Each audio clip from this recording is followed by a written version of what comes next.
ধুবুৰী চিকিৎসা মহাবিদ্যালয়ত সংঘটিত হৈছে এটা চাঞ্চল্যকৰ ঘটনা। একাংশ ছাত্ৰৰ বিৰুদ্ধে ড্ৰাগছ সেৱনৰ গুৰুতৰ অভিযোগ উঠিছে। ঘটনাৰ তদন্তৰ বাবে 5জনীয়া তদন্ত সমিতি গঠন কৰা হৈছে। 3 দিনৰ ভিতৰত প্ৰতিবেদন দাখিলৰ নিৰ্দেশনা প্ৰদান কৰা হৈছে। ড্ৰাগছ সেৱনৰ ঘটনাৰ তদন্ত কৰিব সমিতিখনে। এই সন্দৰ্ভত প্ৰতিক্ৰিয়া প্ৰকাশ কৰিছে DMCHৰ কৰ্তৃপক্ষই।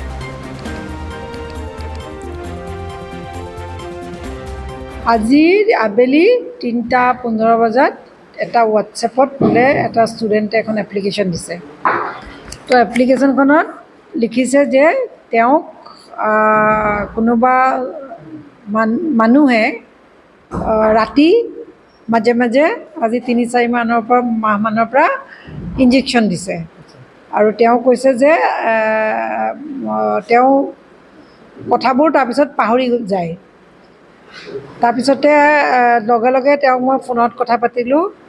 পতাৰ পিছত মই ক'লোঁ যে তুমি মোক লগ ধৰাহি। তাৰপিছতে তেওঁ আহিলে।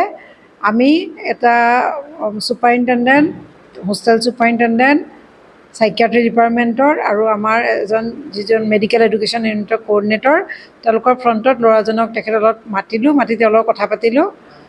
স্পেচিফিকেলি তেওঁ এপ্লিকেশ্যনখনতো কাৰো নাম লিখা নাই আৰু তেওঁ কাকো দেখিছে বুলিও লিখা নাই। তেওঁ লিখিছে যে তেওঁ ধৰিব পৰা নাই কোন মানুহ। তাৰপিছতে আমি ইমিডিয়েটলি এটা এনকুৱাৰী কমিটি কৰিলোঁ। ইনফেক্ট দুটা এনকুৱাৰী হ'ব।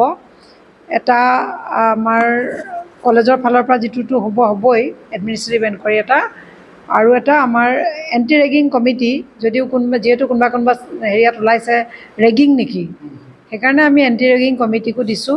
তেওঁলোকৰ দুটা ফালৰ পৰা এনকুৱাৰী কৰক, কি হয় ৰিপৰ্টটো চাওঁ।